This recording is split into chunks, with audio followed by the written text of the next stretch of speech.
Hey guys, welcome back to the Compost Pile, your source for all things gardening, homesteading, and more.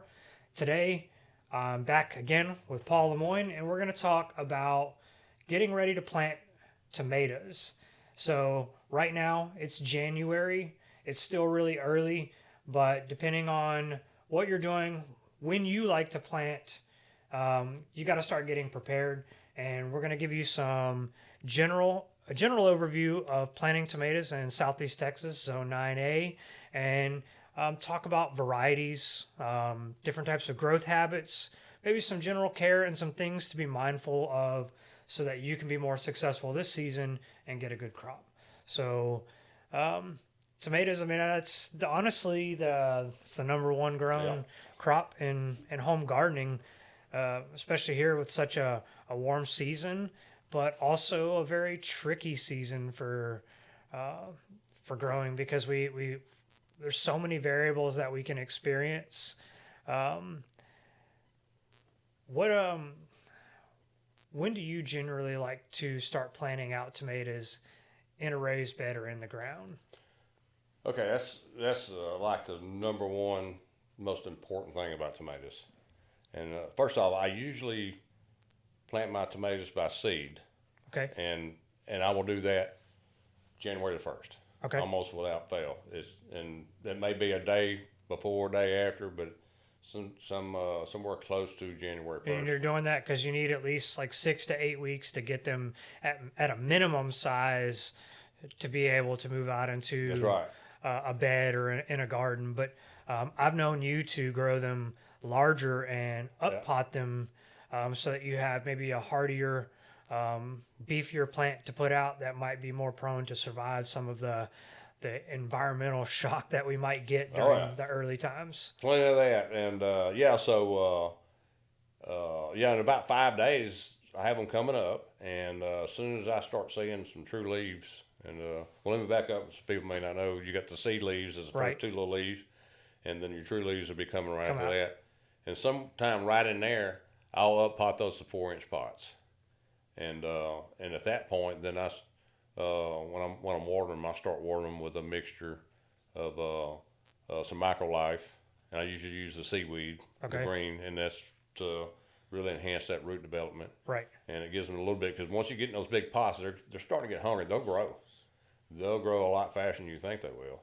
And I got to back up when after I plant these seeds, once they come up, then I'm using lights, of course, on a wire rack, and I put the light right on top, and I let the light follow the growth of the seedlings. Right. And so I got to just change. It's simple stuff. I just move it up a hook, and sometimes I'll even touch the light, and I just keep moving it up. And then my target date to actually bring them outside and plant them is usually the third or the fourth week of February. Okay.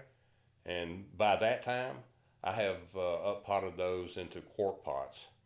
And if I kept them too much longer in there, then I'm fixing to have to go to gallon Gallon pots. pots, And then yeah. you're talking tons of potting soil Yeah. when you're planting, or I usually seed 75 or 80 of them. Okay, that's a lot. Yeah, it's a lot. Well, I share a lot. I got buddies that, hey man, make sure you plant me some Bella Rosas this year and plant me some Brandywines this year, and so I always do extra, and I do it as a fallback just in case we get some, uh, you know, apocalyptic snow or cold Yeah. spell where I couldn't save them, or whatever, And that's yeah. or a flood or whatever. Then I got some. So even after I plant mine, I keep those, and I keep them going indoors or in my shop or whatever, and then I may even start hardening them off. And I guess we'll probably cover the hardening off part, but so I like to try to get them in the ground the third to fourth week of February, and it's twofold reason.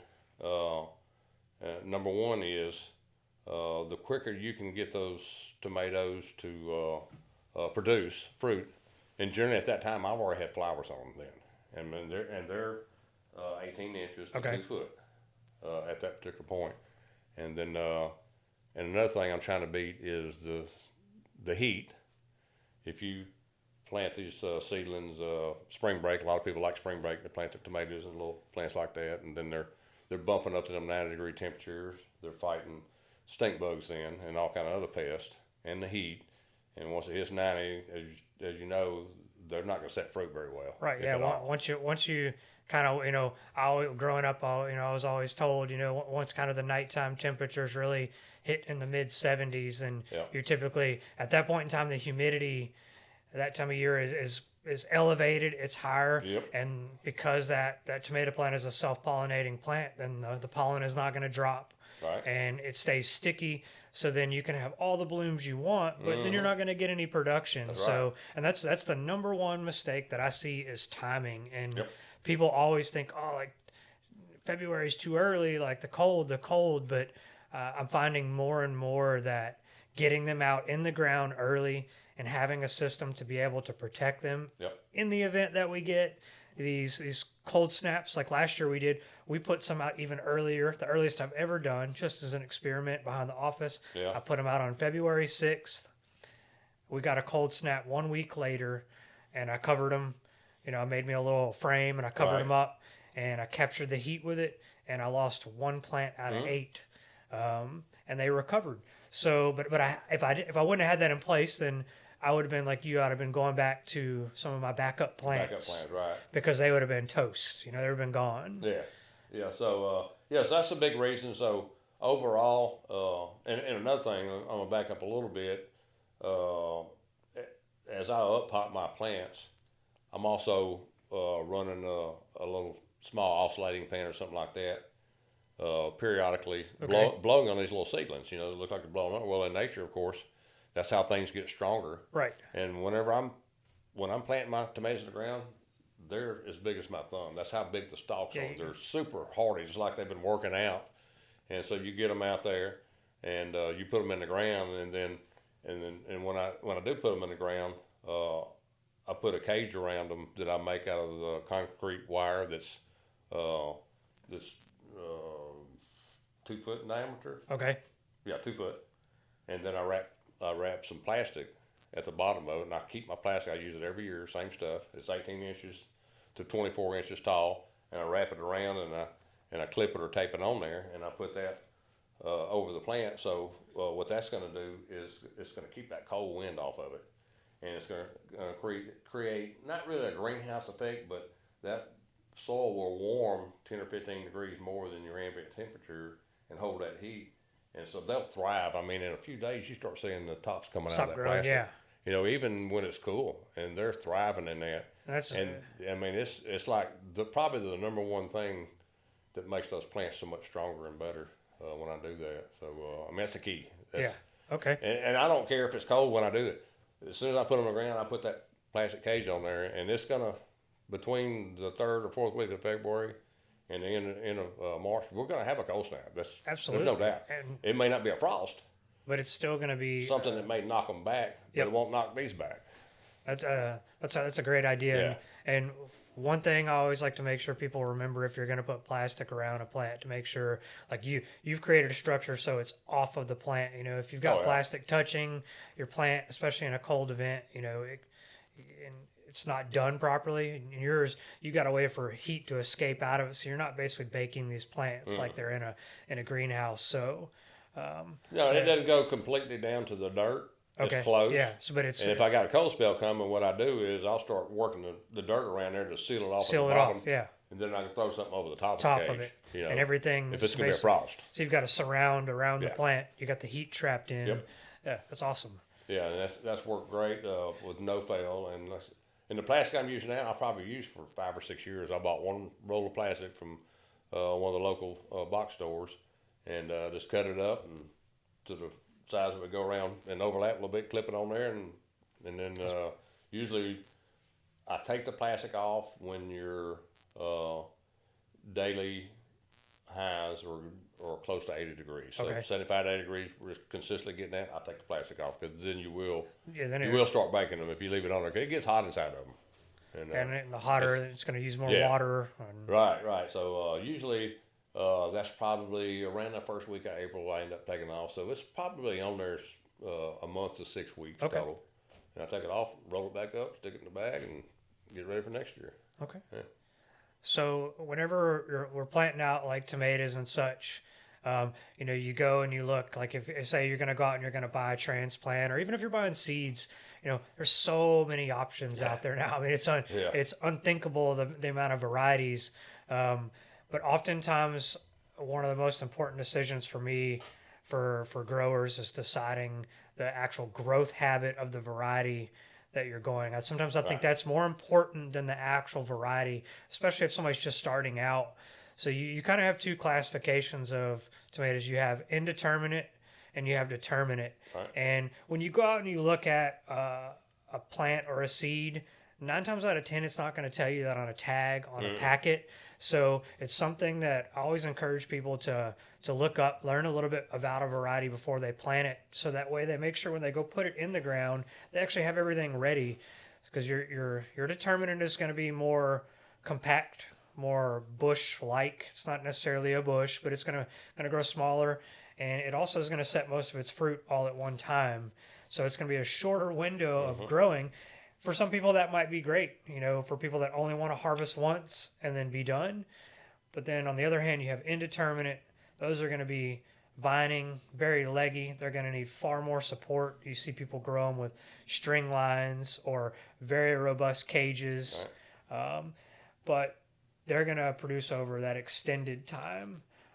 What do you find works best for you? I like a variety. So I would say most of the varieties I plant, or I may be about 50-50 now. Okay. I used to be probably 90-10. I would grow one indeterminate and I grow a bunch of determinates, but then I could fill this room with all the tomatoes because, like I said, they're going to set fruit pretty much, or they're going to, you're going to harvest them all about the same amount of time. And then it's over with, And you also, if you, depending on how many you planted, you got to be prepared to do something with Yes. that, or you just took everything, all those inputs and time you put in, and It's gonna like, go in. it's over with. Yeah, So what happened? I yeah. spent all this time, all this work, planting them seeds and all that. Now it's over with. So, but I have incorporated some heirloom varieties that I like to grow, and I like to try one new variety every season of, Okay. some type of tomato. I'll find one that I hadn't seen, which, like you said, there's so many. I think It's important. easy to do. It's experimentation, Yeah. And then, but I like some indeterminates too. And you were right when it takes a more robust type of caging system or trellis or whatever. I've actually had to put 2 5-foot cages on top of each other. Okay. Because I'll chase them. They want to grow that far, let them go. Let them go. Yeah. Yeah, I love some indeterminates too. Especially on even like your cherry type tomatoes, Right. like your sun golds or something like that. Whatever you find that's indeterminate, those things keep growing and you keep picking the fruit off. That's of what them. we try. We try to grow like a lot of our cherries up the trellis. I love that. You Like that. It's neat looking, and Yeah. they'll even climb on the top, start going back down the other side Yep. too. If you have that, so you got to determine. The application of that is, how are you set up for growing tomatoes? You may not be set up to be able to deal with indeterminate. And you have to be prepared, because I can speak to that firsthand, because I stay super busy. So like a lot of times I'm putting things in as I have time. And last year I put in some tomatoes, and I needed some a new support system for them, and I didn't have it, and I put it off, and when it all came down to it, I was just able to undo a square cage and put it in there, and it went through it and kept it up off the ground, but eventually it was all over the ground, and it still produced fine, but it was a nightmare to work around. I had one whole row in between beds I couldn't walk through. Oh wow! Just because it was all over the place, and that's just it's a good lesson learned, and it's a lesson I already knew the answer to, but I just you got to be prepared, and you need to have those things like ready before you start. I think, and that's hard in this day and age. Oh, it is, because usually you're thinking, man, I should have got stuff ready last week. Now I need it, yesterday, and another thing is, so you got to know your location where you're doing it, and I'll go back to the person that has an apartment or a balcony or something like that. There's some great varieties out here, like Super Bush or something that are a good container tomato plant that somebody could grow, just a single one or whatever. If that's all you can do, you can still get a decent still harvest. get some tomatoes out of it, or something like that.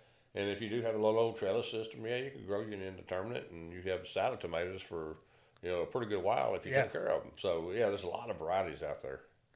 So not only do we have to like consider like the growth habit, we need to consider like the type, whether it be like an open pollinated or heirloom variety, or maybe a hybrid. There's some drastic differences there. You talked about in our last episode, you mentioned you like growing brandy wines, but you don't get a great crop every year. Um, why is that the case? And what do you see as a benefit of growing an heirloom versus a hybrid? The challenge. Okay. Yeah. Yeah, that's one of them. So yeah, so like a very popular tomato here is Celebrity or Celebrity Plus because they've been bred to be disease resistant to so many pathogens and pests and stuff like that. And so for somebody that's really not wanting to really dive into it, that's a very good one to plant. Makes a nice medium slicing tomato. It's resistant to a lot of things. It's very hardy. And that's a good one for somebody that's kind of say, well, I don't really have a green thumb. Well, that's a good one to plant. Yeah, and that truthfully is still, as long as I've been in this business, that is the Southeast Texas go-to. That's it. It used to be the Gulf States tomato when I was growing up. Yep. And I still plant some of those. I have some seeds and Creoles and stuff like that. But anyhow, that's a really good one with lower maintenance that homeowners can grow. But the flavor profile, even though it's 100 times better than something you buy at the grocery store. Absolutely. It's not the same flavor profile as a Brandywine or a Chianti Rose, which is a cross between a Brandywine and some unknown Italian secret tomato that we still hadn't figured out what it is. Don and I have been trying to figure out which one they cross it with, but that's another good one. But that's a real beefy, big tomato, but the flavor profile is just out of this world. You'll never taste one better. So the heirlooms, people always say the heirlooms, the taste is incredible, but some people will go and they'll grow it and they'll get one tomato. So the challenges that the heirlooms bring, and this may work elsewhere, unhinged, and you may get great production, but here in the climate that we work with, being so volatile, hot, humid, a lot of the heirloom varieties are just not well suited for production. So that's something you got to keep in mind if you're limited on space. You don't want to be growing something that because you're not going to get your money's worth. And gardening's already hard enough to get your money's worth out of sometimes anyway. But hybrids are bred to have those resistances, like you said. And I always like to preface that a hybrid often gets confused with a GMO, but the average homeowner like me and you can't even get access to a GMO seed.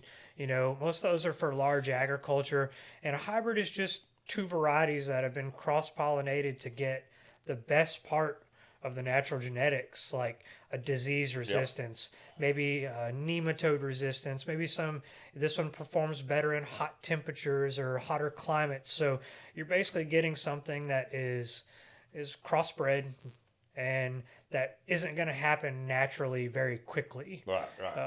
So so when you're talking about hybrids, and of course I grow plenty of hybrids and I love growing them, and it's not one you're going to save seeds for to replant to get a crop, even if you had a volunteer or something. So but as far as ease of doing that, they're great. And then your heirlooms, that's a good seed saver one if you want to save them. But get back to the Brandywines. Brandywines were more for zones probably 6 and 7, maybe 8. But last year we had a late kind of a cool spring, and the Brandywines thrived. I mean, Brandywines. That's awesome. Yeah, it was great.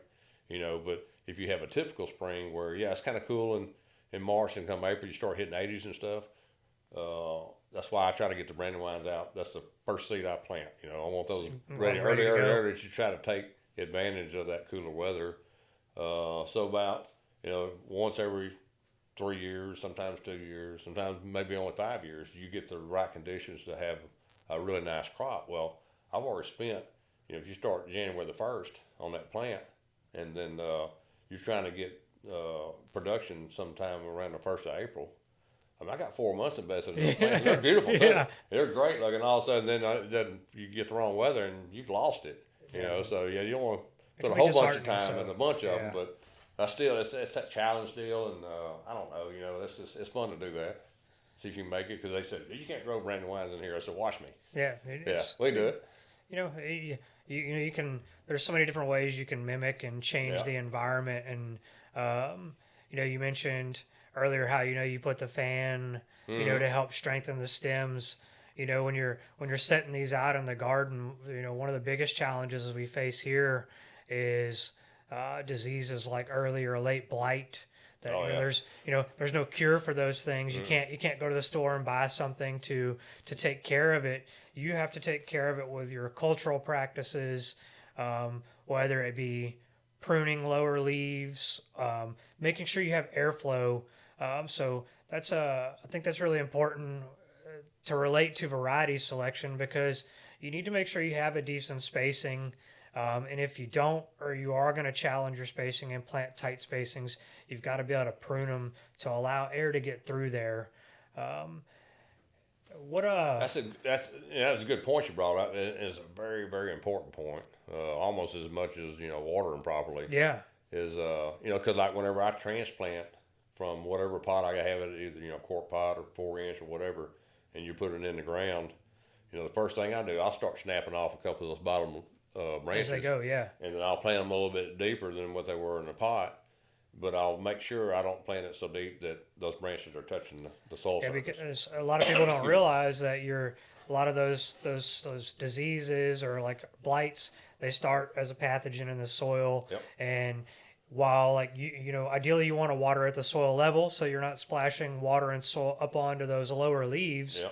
Yep. So removing them is going to prevent some of that, but oftentimes it happens naturally just with heavy rainfall. There's Mother Nature, you can't control. No, you can't control that, But right? so keeping those lower tier leaves off can help mitigate some of that possibility of disease transferring onto a plant, because once it's there, you've just got to kind of do your best to control it and control the variables. So maybe you'll get something out of it, and you may not. Yeah, that's right. Yeah, And and that pruning doesn't just stop when you plant it, because as I see anything start touching the ground, or if I see that you get like a lot of people's heard about picking the suckers, Yeah. plucking the suckers, stuff like that. If that's the one I'll cut that off as I'm going. If I see it's just jam packed tight in there, well, I'm gonna start removing some lower limbs that are non-producing, just to give it some airflow. Yep. Because you can mitigate a lot of that splash up from your rainfall by having that air being able to move in there. So yeah, you can plant them tight in your raised bed. That's no problem. You still need to make sure that you open it up enough where it gets some air going through there. That's one of my favorite uses of like helping prevent like the splashing of the soil. Is we always we've decreased like disease moving up onto leaves, especially on larger leaves like cucumbers and stuff later on the season, by putting a thick layer of pine straw and having that airy, fluffy texture, unlike a regular mulch. That disease could potentially move into. So we help kind of have that barrier of protection from splashing. But it's also important when you are watering, make sure you're not watering overhead, because that's one of the fastest ways to get those issues started going along. I'm glad you brought up pine straw. I've kind of discovered that pine straw mulch in the last 3 years or so, and we use it heavily in the Master Gardener's test garden. And I've seen that stuff work. It's amazing. You're thinking when you first put it out there, it's real fluffy. And you're thinking, that's not going to stop any weeds.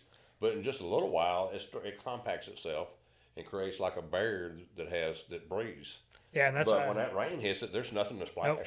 That's one thing I love about it. And I'll pile it up around things like lower leaves and stuff to keep things off the ground. So when I am watering, it's not laying in water, depending on what it is. But it's a very underutilized option. Not by this guy, because I'm actually doubling, tripling up on that. Yeah. I've seen the benefits of it. I'm gonna use a lot more of it. So once you get yours out in the ground, what's kind of your general care regiment that you like to do? So obviously, we're feeding the soil. We want to make sure that our plants have plenty of nutrition. But what what do you use? Maybe not, doesn't have to necessarily be a specific product, but like, Yeah. how do you go about providing your inputs and things throughout the season as you're waiting Yeah. for production? Yeah. So after my initial planting, which I'm actually feeding them at planting, and so they're coming out of a pot that has potting soil in there, Right. and then I'm incorporating the native soil, and I don't mind naming brands because I use almost strictly Microlife products, and because it's organic and it's time released, and so I'll always dig a hole quite a bit bigger than a tomato and incorporate a little bit of Microlife in there, and then and put my plant in. And that's another very important thing about tomatoes. You can plant those things as deep as you want to, just about. It's one of the few plants, all the little hairs on the stem That's all gonna make roots. can make roots. So And I can attest to that after I try to get them up. My root system is so deep, and that's what you want. And so I won't plant them at the level they were in a pot. I'll always move up and pull a couple of the lower limbs off and plant them deep. It gives them stability, and encourages that good root system. So. And then after that, I won't feed again normally until I just see the little bitty tomatoes popping on there. And then I'll give them a good balanced fertilizer like your Microlife, or there's some other good tomato foods out there. But I tend to stick with Microlife, and I may occasionally use some liquid to give them a quick feed. If I see something that's looking like maybe they're stressed some reason or another, I may give them an application of some Microlife in my watering regimen. Yeah. I don't have an injector system on my drip tape that I put out. So we'll do some liquid applications, here and there throughout the season, and we'll do them with of course I'm just doing a handful of raised beds. Yeah. So a lot of times I'm using just a watering can, mixing it in, That's all I do. because I'm not in a hurry, so I got time to make a few batches and make it work. Right. And I'm a precise measurer. It's like a couple splashes of this, look down there and kind of smell it. I can smell the fish emulsion or whatever. That's about right. And so anyhow, yeah. And so I like a liquid application. You'll see some initial, some quick results with that. But long term, I like to incorporate that the Microlife there. So I'm side dressing, and then I try to keep it weed free. At least in the cage system itself. Okay. With that 2 foot area around there, because I know any weeds are going to be competing for nutrients with the tomatoes themselves, and the mulching really helps with that. After that initial weeding, and it helps conserve moisture. And when it does get hot, it keeps a little bit cooler there, which keeps that moisture from evaporating. But one of the most important things with tomatoes is the deep watering of them. Whether you're using a drip system or something like that at the ground, you got to do a deep watering on them. You want those roots that are going down deep, looking for the water. You do a light watering, and you're going to get more ground level roots, and you're going to lose that moisture a lot quicker that way. And as it gets hotter, if you're not on top of your game, you're not going to be watering enough. And you can't water that. You can't water enough like that. So, and drip system, which are easy to do and are very inexpensive to do, that's the way to go. And plus, you're not watering everything else. It's the most. It's the most eco-conscious way to water because you're not wasting water. You don't use much water. No, you really don't. No, it's we still water with a wand, but I could. But that's just I enjoy doing it most of the time. That is kind of relaxing. So, but I'll just stand there and stick down to the base with just and just let watch, it flow. and I'll just be looking around, observing what else is going on around, and actually, my garden's in the front yard, so oftentimes somebody's walking by, I get to talk to somebody. So it's kind of become a regiment. But I just I'm watering. I'll just kind of put my nozzle through the pine straw, make sure I'm kind of at the soil level, and I'll just kind of gently, low and slow, like let it flood the bed, and I'll make sure that everywhere is kind of saturated, and I can start seeing that color change in the soil. And I'm always going to put my hand in the dirt, making sure that I got water down deep enough, because that's like you said. Often people just give it a quick. Looks wet on top and leave it 20-30 seconds here and there, and it's not enough in the grand scheme of things. So what what other issues have you had come up? Have you ever had issues with like splitting? Hmm. Splitting, blossom end rot, things like that. Now, I will say this: as I've transitioned some of my tomatoes to the raised beds, I have a lot less issues in the raised bed. And again, we can go back to the drainage issues and all that kind of stuff when we had these gully washers Yeah. and you got them in ground. Next thing you can look for is tomato end rot because you're washing that calcium out of that Yep, soil. and that's, I mean, not, most Yeah, times like people think that blossom end rot is a calcium deficiency. Well, yeah, it's a calcium deficiency within the plant itself. yeah, It doesn't mean that there's no calcium in the soil. For us here, because the climate, it's either too wet yeah. and it's washing it out of the root zone, Mm-hmm. or on the other hand, it could even be too dry and Can't access it's it. not soluble. It Yep. can't absorb it. So oftentimes your blossom end rot is totally weather or environment related, Yep. or maybe if you're overwatering or underwatering, you could be contributing to that as well. You could. It'd But it's not often it'd though. be hard Yeah, for somebody. I mean, you really, really, the old way my dad taught me, throw the hose down the middle, let the row in between fill up, and go to the next one. And I can remember back then we had some blossom end rot problems, but I see less of that in the raised bed applications as opposed to in ground because you're able to control those things Yeah. a lot that's easier. and splitting kind of comes from the same Same thing. type of It's thing, all yeah. about Yeah. water.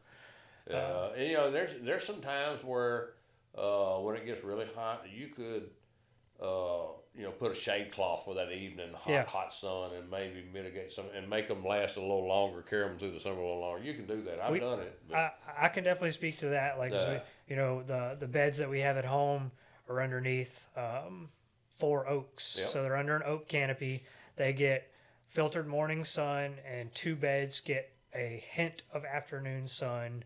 From about like 1 to 2:30, they'll get a little bit, and then after that, it's behind the trees on the other side, and it's pretty incredible to see the production that I get of what most people would qualify as not full sun, right. because it's the water usage is far more consistent, the nutrient usage is far more consistent, and the plants are just generally less stressed.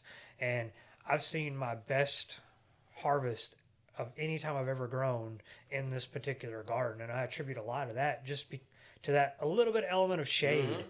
So it does go a long way. It gets extremely hot here. I'm talking so hot that I don't see how half this stuff survives. And mine's in an open I, pasture, so that right there, that's why I have to use something artificial Yeah. almost. And you had that naturally. Well, that makes sense. I'll always talk about in classes I teach on the weekend about like, shade is sometimes, depending on how your setup is, it's almost a necessity. And I had a couple customers that come regularly, Yeah. and they threw up a shade cloth over something that they had struggled with, and it just so happened to overlap some of their okra. Oh yeah. And they said the okra that was under the shade cloth produced better than the one in the full sun. So it goes to prove that even plants that are the most heat and sun tolerant, give them a little less stress, a little more consistency, and they can thrive. So that was really an eye opener for me when they came back and told me Yeah. that. I was like, Makes okay, like, sense. this is cool. It was very, very cool. Yeah, and a lot of times what we think of as full sunlight, people think if there's shadows there, it's not full sunlight, but they're not thinking of the reflective action of that sun striking that tree or Yeah. that house or whatever, and it's reflecting back. It's actually getting longer full sun than what you may think just because there's shade looking in that area. It's still getting that light that's still going to grow, and so we get plenty of direct sun around here. I don't think it hurts at all as it gets hotter to use some shading techniques. So, you obviously grow far more tomatoes than I do. And to me, one of the biggest challenges at the end of the season, it's time to harvest. What the heck do you do with all yours? Yeah, that's a bunch. I've had upwards 200 to 300 tomatoes at a time that I had to harvest. That just did that great, and you had a lot of determinate tomatoes and all that. So we do a lot of canning. If I didn't do that, I'd have to just give a bunch of them away. or or get into a farmer's market and sell some or whatever. But we like canning, and tomatoes are so easy to can as opposed to pressure canning. You get the hot water bath can these, so it's a lot quicker. And we use tomatoes year round. I mean, just look at what you're cooking, this time of the year or whatever. It's nice to be able to get your quart jar of whole tomatoes, and then we make hot sauce, and we make spaghetti sauce. That's what we primarily do. We make sauce. Yeah, make sauce. It's easy to do, and it's fun, But when you get that many at that time, it's a lot of work right then. You got to kind of have your stuff in order. You got to know what you're doing with canning, and she said, my wife said if I'd grow them and she'd can them, and I said okay, but I got to end up helping. That's a lot of work, but she does it, And like last year, I harvested about 800 tomatoes, and we got a pantry full of stuff. That's awesome. And then we share a lot. We give people fresh tomatoes. Have friends come by. I give them away. I think that's Bring cool. Them to church, whatever. That's what I remember the most about like when I was a kid, and both my grandfathers had big gardens. There was tomatoes everywhere, and it was like. And they just magically disappeared all the time. Oh, and I know they were sharing those with people. And like I think this one particular crop, more than a lot of others, is a great community contributor. Oh, absolutely, yeah. So everybody likes fresh tomatoes. Absolutely. I bring them up to work. We bring them all. I always had tomatoes to share, and we had plenty to can, and then of course when you get homemade pecan sauce there or something, there's always somebody that needs a jar of that. Oh yeah. And we'll actually run out of that. Even as much as we do, we'll run out of that. That's a pretty popular item there. So tomatoes is a great crop to grow and fairly easy to do. The one thing that we didn't touch a whole lot on, I'm going to backtrack a little bit about two problems, because to me it's the most important problem. Yeah. You hinted about like stink bugs. Oh yeah. But I definitely want to kind of touch on that, because it's definitely the number one tomato problem that my clients come in with. Right. And we talked about earlier how you plant early, in late February. And I think that's really important, because you're getting your plants in the ground, and you're beating those temperatures like we mentioned, not only for being able to actually pollinate the flowers and get fruit set, but if we can get them in early enough and get our production, usually you're going to see stink bugs set in like around so depending on the year, it could be I've seen them as early as late May, sometimes like June into mid-late June. And once those come on, they're really difficult to control. And even for somebody who's not an organic grower, there's not a quality chemical control that's just going to take care of the problem for you. And it just becomes a nuisance, because you lose a lot of your production, you get frustrated, and you wasted all this time. So I think like timing is everything in planting for that reason alone for me. I've had a lot of experience with stink bugs, a lot of them. And 20 years ago, I tried some chemical application stuff like it didn't work. And the chemical applications, if you really like dive into how it works, it's not much different than like home pest control. You obviously have to have something that is approved to go on an edible plant. But the thing that stinks about chemical control is not only is it just a toxin to something going into your edible tomatoes, but you put it on there, almost all pesticides are going to have a harvest interval time. So from the time you spray or put it on there, you're going to have to wait to actually harvest, so that there is a low enough toxicity left in that plant that's not going to transfer into the fruit. And by then, and stink bugs being a multi-generational insect, you have to spray it directly on them to get it to kill them.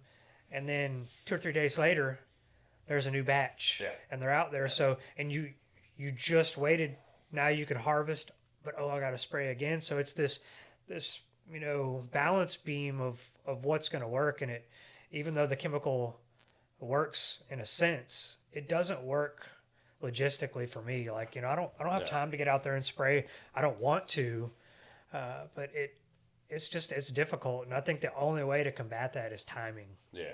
That's the most important. I'm chemical free. I'm completely organic. I hadn't used those chemicals in 20 If years. Aaron was here, Aaron would he'd have Yeah. to he always says everything is a chemical. Well, so but okay, so neem oil, cold pressed neem oil. Yeah. Okay, that's my chemical. yeah, And that's the only thing I use on some things. But generally on stink bugs, I found a way to kind of control them. And I learned that every stink bug you kill this year, that's one less you're gonna have next year. it's just like disease, and Yeah. it stays in the soil. If you're gonna have them. That's now. Do you want to reduce population? The easiest way to do it is when they're in a juvenile stage and they look like the little orange assassin bugs, but they'll be in clusters of 12 to 24. Yep. And you can spray soapy water on them then, and the soapy water just smothers them and kills them. And so early on, as soon as you start seeing those little critters like that, and if you knock them off the plants, you will find when it comes time for the adult stink bugs, you have very few. Yeah. And if you stay after them, you can almost eliminate stink bugs. But you got to work at it. And I even got the little the bug vacuums and all that. Yeah, make a game out of it. I go out there and I'm gonna get that little bug or whatever. You get up there and suck them in there. It's fun. I got my mom, just a old handheld vacuum. That works. Go out there and suck them up and take it out, dump it in some soapy water and kill them off. Simple if you don't want to get your hands on them, but because once they can become that adult, they've got that hard exoskeleton. Yeah, they'll almost cut your finger when you go to. But I carry a bucket. I got a little 3-gallon bucket I carry out there all the time with non-dish soap water, and I'll be plucking. But if I try to get them at that juvenile stage when they're very vulnerable. They don't have that hard exoskeleton, and you can kill them easy. Matter of fact, when you spray just soapy water on them with a spray bottle, they fall to the dirt, and you can pick them up then. A lot of times it just smothers them and kills them. And I assume that'll only work in that juvenile stage. They're little bitty. Yeah. When you can see them though. They're like whole crowds of them. They're like they're moving around in unison. Yep. And you could just shoot them with a water hose and it'd probably kill a lot of them. But soapy water smothers them, and then I noticed a significant reduction in the adult stink bugs. Yeah, I think if you definitely keep up after it and you do it season after season, and you're going to see, in your locale, in your area, a reduction in the population. Absolutely. So, and that's a good bug-free way to do it. And sometimes it's kind of fun. It's like you're hunting something. Well, you have to make it fun, otherwise, you wouldn't be out there doing that.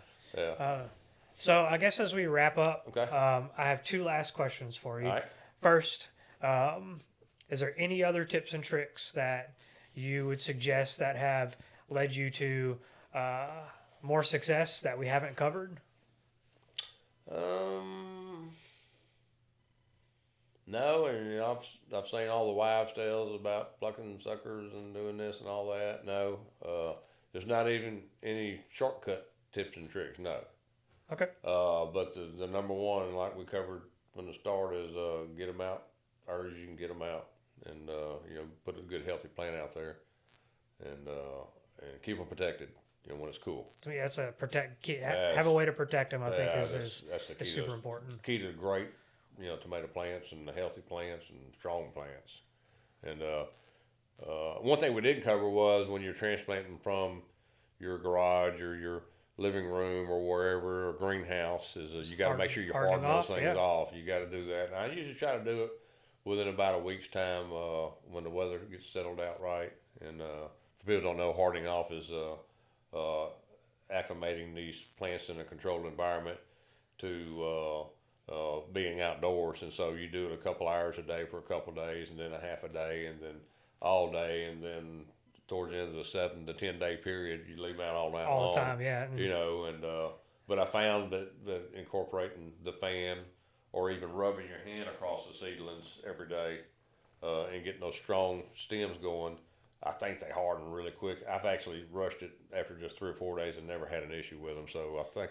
And if you don't harden them off, then it can lead to transplant shock. And then what ends up happening, which this happens to me a lot because I'm always doing things on the fly. Out of time, You put it out there, and then nothing happens for like a week or two, and it's like the plant's healthy, but it's not doing anything because it's in like preservation, survival mode, and acclimation mode. So taking that time to harden them off is important. And I always tell people that it's you got to think about that plant like yourself. You know, come this weekend when it's 20 degrees outside. We're not hardened off to if, that. if I shove you outside in the Yeah. door and lock the door and leave you out there, you're going to be real uncomfortable Yep. and you're going to be really unhealthy and sickly by I'm the not time gonna you thrive. come back in. You're not going to I thrive. ain't growing. So- I'm not gonna do no work. So treat those plants like you want. Yeah, You would want. that's You right. know. I always love analogies in a sense. Yeah, and that's a great analogy there, because I was thinking the same thing you're talking about, that we're fixing to get hardened off. I've come to realize that growing most garden plants is often, there's a lot of things that, like, as a human, that we like, and plants like Yep. things, not the same things, but they like food and water the same way, consistent, Right. Regularly. They like to be comfortable. Right. You know, if there's no airflow and it's clammy. So it's just a very interesting thing. Yeah. I often think about, you know, if I'm not comfortable, that plant's not going to be comfortable. Absolutely not. So just an interesting thing. My last thing, Okay. I asked you this on the last episode, and I know what your number one is going to be, but give me your top 3 tomato varieties that you like to grow. Brandywine. I knew that was You knew coming. Brandywine. All right. Celebrity is one of them, and I have now grown to love the one that's called Bella Rosa. Okay. And I've been planting that for about 4 or 5 years now. And a buddy of mine says, I want you to make sure you plant me nothing but Bella Rosas. And so I got to make sure I plant it. And it's just, it's like it's a whole lot like a celebrity with a little better flavor, and produces like crazy. That's awesome. Yeah, and it's a good, nice medium tomato, and it does so well. So I got extra planted this year, Cool. or seeded, so we're going to see. Yeah, that's awesome. You know, and I've had great luck with them. So Awesome. that's the 3 there: Brandywine, Celebrity, and Bella Rosa. I'll have to try the Bella Rosa this Yeah, year, you need so. to. They're really great. Cool. I really appreciate you joining me All right. today, and hope you guys got some good tips out of this. I know we were kind of all over the place, but there's so much to growing tomatoes. It's the most loved crop, but it can often be the most complicated one. So hopefully we gave you some things to help it not be complicated, and we'll see you next time on the Compost Pile.